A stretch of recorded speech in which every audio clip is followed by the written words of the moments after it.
क्या आप भी कर्म के सिद्धांत को एक कठोर दंड विधान या एक अपरिवर्तनीय भाग्य मानकर जीवन जी रहे हैं? क्या ऐसा होता है कि आप सत्कर्म करते हैं, फिर भी जीवन में कठिन परिस्थितियां सामने आ जाती हैं और भीतर एक प्रश्न उठता है, क्या कर्म का नियम वास्तव में न्यायपूर्ण है या ये केवल एक भ्रम है? यदि यह प्रश्न आपके मन में कभी भी उठा है तो आप अकेले नहीं हैं। असंख्य लोग इसी अधूरी समझ के साथ जीवन जी रहे हैं। वे कर्म को एक ऐसे ब्रह्मांडीय लेखा जोखा की तरह देखते हैं जहां हर गलती का दंड निश्चित है और भविष्य पहले से तय है, जिसे बदला नहीं जा सकता। परंतु यहीं सबसे बड़ा मोड़ आता है।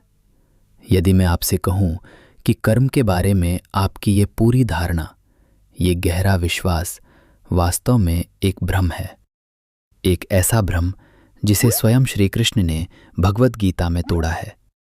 कुरुक्षेत्र की उसी धर्म भूमि पर जहां अर्जुन खड़ा था संशय और पीड़ा में, वहीं श्री कृष्ण ने कर्म का वो सत्य प्रकट किया जो आज भी हमारे जीवन को बदल सकता है। आज हम गीता की उसी दृष्टि से कर्म के 3 सबसे बड़े भ्रमों का अनावरण करेंगे। ये केवल ज्ञान नहीं है, ये उस अदृश्य बोझ को उतारने का मार्ग है जिसे आप शायद वर्षों से ढो रहे हैं। हम समझेंगे कर्म वास्तव में क्या है, ये कैसे काम करता है और कैसे कर्म योग के माध्यम से मनुष्य जीते जी स्वतंत्र हो सकता है। अतः अंत तक बने रहें, क्योंकि आज आप कर्म को उसी दिव्य दृष्टि से देखने वाले हैं जैसी श्री कृष्ण चाहते हैं। अब एक क्षण ठहर कर मूल प्रश्न पर आते हैं, कर्म का वास्तविक स्वरूप क्या है? इससे पहले कि हम कर्म से जुड़े भ्रमों को तोड़ें, यह समझना आवश्यक है कि गीता के अनुसार कर्म क्या है। अधिकांश लोग कर्म को केवल अच्छा या बुरा मानते हैं, लेकिन ये समझ अधूरी है, बहुत सीमित है। भगवद गीता के 3 अध्याय में श्री कृष्ण कहते हैं, न ही कश्चित क्षणमपि जातु तिष्ठत्य कर्मकृत। अर्थात कोई भी मनुष्य एक क्षण के लिए भी बिना कर्म के नहीं रह सकता। यहां कर्म का अर्थ केवल बाहरी क्रिया नहीं है। आपका विचार करना भी कर्म है, आपका श्वास लेना भी कर्म है, यहां तक कि इस वाणी को सुनना भी एक कर्म है। कर्म जीवन का निरंतर प्रवाह है, प्रकृति का एक मौलिक नियम। और सबसे महत्वपूर्ण बात, कर्म कोई दंड देने वाली व्यवस्था नहीं है। ये गुरुत्वाकर्षण की तरह एक सिद्धांत है जहां हर क्रिया की एक प्रतिक्रिया होती है।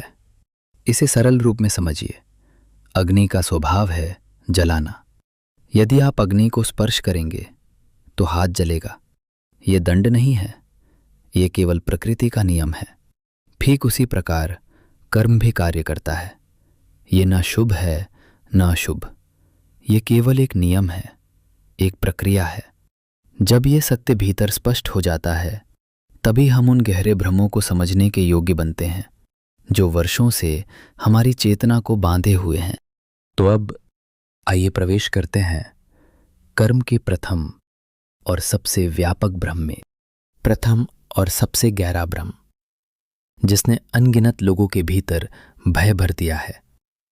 क्या कर्म वास्तव में दंड है? हम बचपन से सुनते आए हैं, गलत करोगे तो ईश्वर सजा देंगे। जो कष्ट मिल रहा है वो पिछले कर्मों का दंड है। धीरे धीरे ये धारणा हमारे भीतर इतनी गहरी बैठ जाती है कि हम कर्म को एक कठोर न्यायालय की तरह देखने लगते हैं, जहां हर घटना या तो सजा है या इनाम। नौकरी चली गई तो लगता है मैंने कुछ गलत किया होगा। बीमारी आ गई तो लगता है ये मेरे कर्मों की सजा है। और यहीं से शुरू होता है एक अदृश्य बंधन, अपराध बोध, लज्जा और भीतर की एक निरंतर पीड़ा। लेकिन यहीं श्री कृष्ण पूरी दिशा बदल देते हैं। गीता में कहीं भी ये नहीं कहा गया कि कर्म दंड है। श्री कृष्ण कहते हैं, कर्म दंड नहीं देता, कर्म केवल फल देता है। और यह अंतर बहुत गहरा है। दंड का उद्देश्य पीड़ा देना होता है, लेकिन फल सीखने का अवसर होता है। जब आप इसे समझ लेते हैं तो आपका पूरा दृष्टिकोण बदल जाता है। श्री कृष्ण कहते हैं, दुख का कारण कर्म नहीं है, दुख का कारण है फल से हमारी आसक्ति। जब हम हर परिणाम को दंड समझते हैं तो हम उससे चिपक जाते हैं, डर में जीने लगते हैं। लेकिन जब हम समझते हैं कि यह केवल एक प्रक्रिया है, एक स्वाभाविक नियम, तब भीतर एक दूरी बनने लगती है, एक शांति। इसी सत्य को श्री कृष्ण एक अत्यंत सुंदर उपमा से समझाते हैं। गीता के 5वें अध्याय में कहा गया है, जो मनुष्य अपने कर्मों को समर्पण भाव से करता है और फल की आसक्ति छोड़ देता है, वह पाप से उसी प्रकार अछूता रहता है जैसे कमल का पत्ता जल में रहकर भी उससे भीगता नहीं है। जरा इस चित्र को महसूस कीजिए।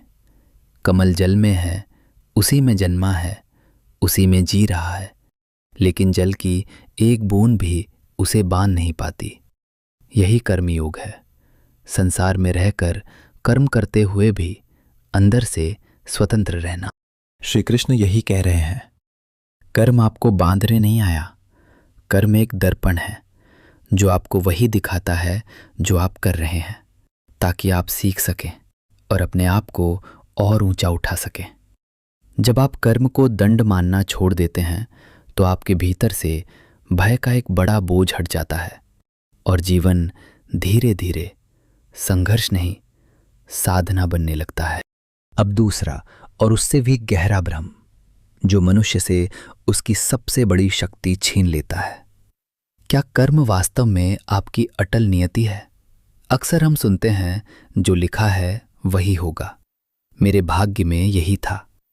धीरे धीरे ये विश्वास इतना मजबूत हो जाता है कि हम अपने जीवन को पहले से तय मान लेते हैं, जैसे हम केवल एक पात्र हैं और कोई अदृश्य शक्ति हमारी कहानी लिख रही है। ये सोच सुनने में आसान लगती है, लेकिन भीतर से ये मनुष्य को कमजोर बना देती है। क्योंकि जब हम मान लेते हैं कि कुछ भी हमारे हाथ में नहीं है, तो प्रयास करने की प्रेरणा ही समाप्त हो जाती है और यहीं से जीवन ठहर जाता है। लेकिन श्री कृष्ण इस विचार को पूरी तरह तोड़ देते हैं। गीता का एक अत्यंत क्रांतिकारी संदेश है कि मनुष्य अपने भाग्य का निर्माता स्वयं है, और इसे समझने के लिए हमें कर्म के 3 रूपों को जानना होगा। पहला, संचित कर्म।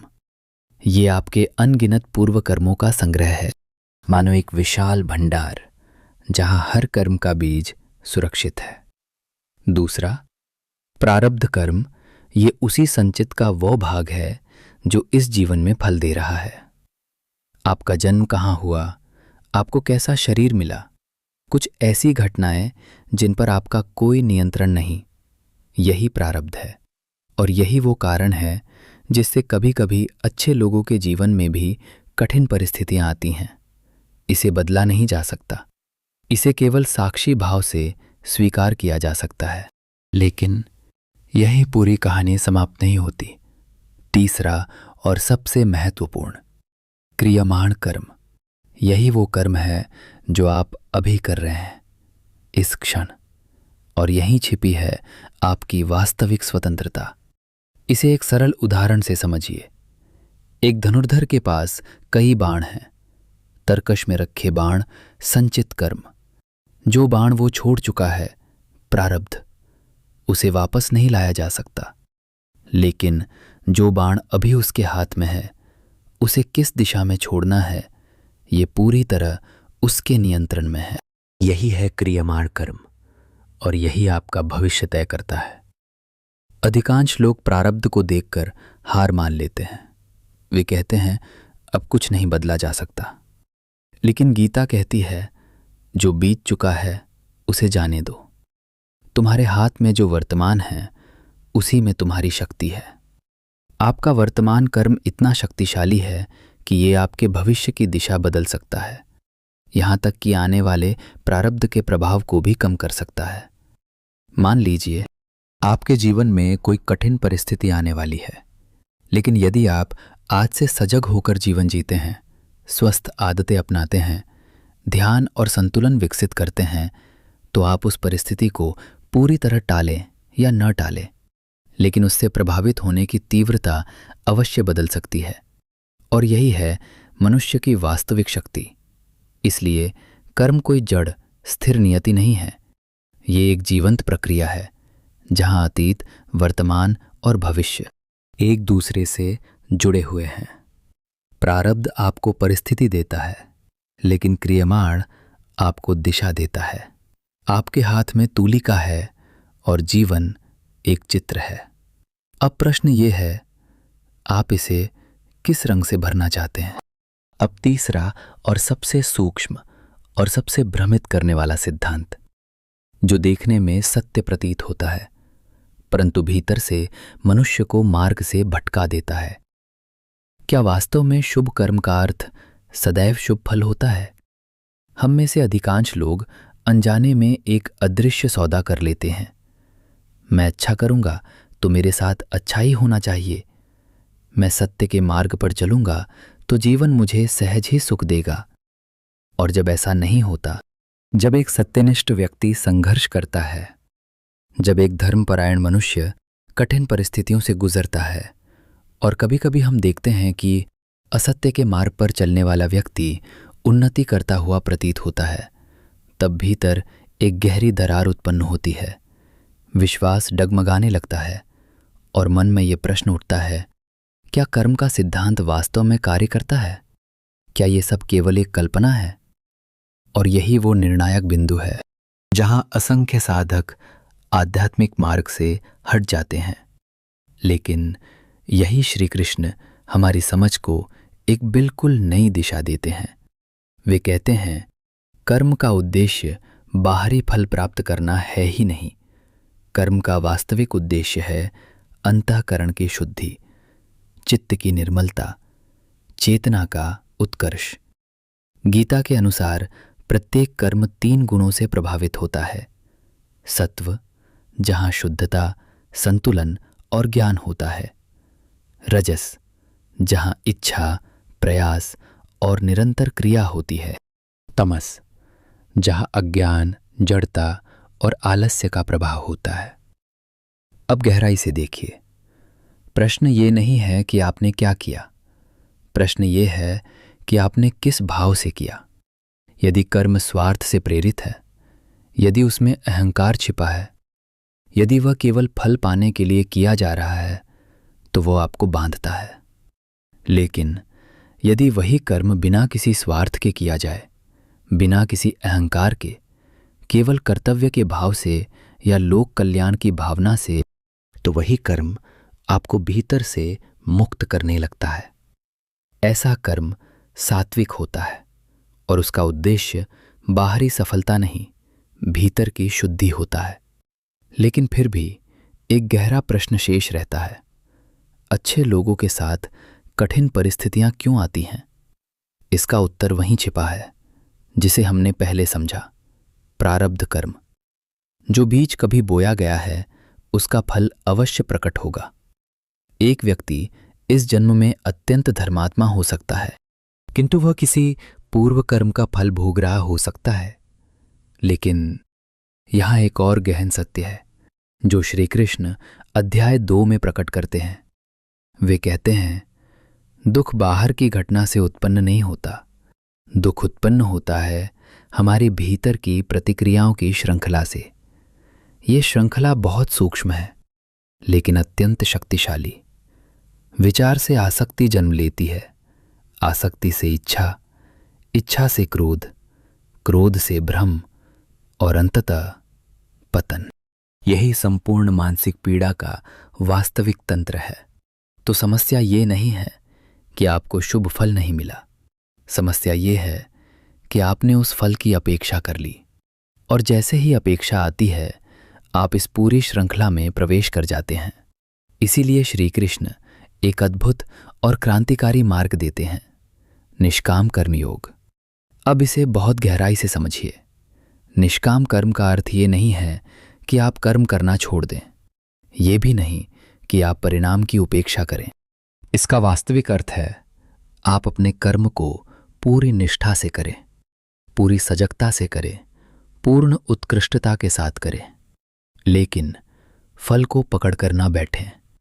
जो परिणाम आए उसे प्रसाद की भांति स्वीकार करें। जब आप इस भाव में कर्म करते हैं तो सफलता आपको अहंकार में नहीं ले जाती और असफलता आपको तोड़ नहीं पाती। आप भीतर से स्थिर हो जाते हैं, स्थित प्रज्ञ होने लगते हैं, और यही वास्तविक आध्यात्मिक स्वतंत्रता है। इसे एक अत्यंत सरल किंतु गहन दृष्टांत से समझिए। शुभ कर्म एक बीज है। आप उसे बो सकते हैं, उसे सींच सकते हैं, उसे पोषित कर सकते हैं, लेकिन वो कब फल देगा, कैसे फल देगा, कितना फल देगा, ये पूरी तरह आपके नियंत्रण में नहीं है। प्रकृति के अपने नियम हैं। आपका कार्य केवल इतना है कि आप श्रेष्ठतम बीज बोएं और विश्वास रखें कि सही समय पर सही रूप में उसका फल अवश्य प्रकट होगा। जब ये समझ आपके भीतर स्थिर हो जाती है तो जीवन एक सौदे की तरह नहीं रहता जहां हर कर्म के बदले कुछ पाने की अपेक्षा हो, बल्कि जीवन एक साधना बन जाता है जहां हर कर्म आपको भीतर से और अधिक शुद्ध, और अधिक मुक्त, और अधिक जागरूक बनाता है। और यहीं से कर्म का वास्तविक विज्ञान प्रारंभ होता है। अब एक क्षण रुककर आज की इस पूरी यात्रा को भीतर उतारते हैं। आज हमने कर्म के उन 3 गहन भ्रमों को देखा जिन्होंने वर्षों से हमारी चेतना को बांध रखा था। पहला, कर्म दंड नहीं है। ये कोई कठोर व्यवस्था नहीं, बल्कि प्रकृति का एक सूक्ष्म सटीक नियम है जो हमें सजा नहीं देता, बल्कि हमें सिखाता है, हमें भीतर से ऊंचा उठने का अवसर देता है। दूसरा, कर्म अटल नियति नहीं है। आप कोई कठपुतली नहीं है। आपका जीवन पूर्व निर्धारित कैद नहीं है। हाँ, प्रारब्ध है, लेकिन उसी के साथ आपका वर्तमान कर्म, आपकी जागरूकता, आपका पुरुषार्थ, यही आपके भविष्य को आकार देता है। यही आपकी वास्तविक स्वतंत्रता है। और तीसरा, सबसे सूक्ष्म, सत्कर्म का लक्ष्य केवल शुभ फल पाना नहीं है। यदि कर्म केवल फल के लिए किया जाए तो वो आपको बांधता है, लेकिन जब कर्म आसक्ति से मुक्त होकर किया जाता है तब वही कर्म आपकी चेतना को शुद्ध करता है और यहीं से मुक्ति का द्वार खुलता है। यही गीता का वास्तविक संदेश है। ये भय का मार्ग नहीं है, ये स्वतंत्रता का मार्ग है। ये आपको ये नहीं कहती कि आप विवश हैं, बल्कि ये स्मरण कराती है कि आप अपने जीवन के शिल्पी हैं, अपने भाग्य के निर्माता हैं। तो आज इसी क्षण कर्म के उन पुराने भारी विचारों को छोड़ दीजिए जो आपको वर्षों से दबाए हुए थे। और अब प्रश्न आता है, इस ज्ञान को जीवन में कैसे उतारा जाए? पहला, अपने हर कर्म को पूजा बना दीजिए। आप जो भी करें, चाहे वो छोटा कार्य हो या बड़ा, उसे पूरी निष्ठा से करें, पूरे समर्पण से करें। मानो वो केवल एक कार्य नहीं, एक साधना है, एक उपासना है। दूसरा, फल को प्रसाद की तरह स्वीकार करें। परिणाम चाहे जैसा भी हो, उससे लड़िए मत। न अहंकार, न शिकायत, केवल स्वीकार और भीतर की शांति। तीसरा, अपने भीतर साक्षी बनना सीखिए। जब मन में इच्छा उठे, जब क्रोध आए, जब मोह जन्म ले, उसे पकड़िए मत, बस देखिए, जैसे कोई दर्शक जो जानता है कि ये सब गुजर जाएगा। और यहीं वो श्रृंखला टूट जाती है जो आपको भीतर से बांधती थी। इसी संपूर्ण ज्ञान का सार श्री कृष्ण एक ही श्लोक में समाहित कर देते हैं। कर्मण्येवाधिकारस्ते मा फलेषु कदाचन मा कर्म फल हेतुर्भूर्मा ते संगोस्त्व कर्मणि। अर्थ, तुम्हारा अधिकार केवल कर्म करने में है, उसके फल में कभी नहीं। इसलिए न तो फल का कारण बनने की आसक्ति रखो और न ही कर्म न करने में लिप्त हो जाओ। यही संतुलन, यही गहराई, यही गीता का हृदय है। अब इसे एक अंतिम सत्य के रूप में अपने भीतर उतार लीजिए। कर्म बंधन नहीं है, कर्म ही मुक्ति का द्वार है। आज से हर कर्म को एक अवसर की तरह देखिए, स्वतंत्र होने का अवसर, शांत होने का अवसर, स्वयं को जानने का अवसर। और यदि आज की ये समझ आपके भीतर कुछ बदल पाई है, आपको कर्म को एक नई दृष्टि से देखने में सहायता मिली है, तो इसे उन लोगों तक अवश्य पहुंचाइए जो अभी भी कर्म के भार तले दबे हुए हैं, क्योंकि यही ज्ञान किसी के जीवन की दिशा बदल सकता है। हम इसी प्रकार भगवद गीता के गहन रहस्यों को आपके जीवन के लिए सरल, व्यावहारिक और अनुभूतिपूर्ण बनाते रहेंगे। धन्यवाद।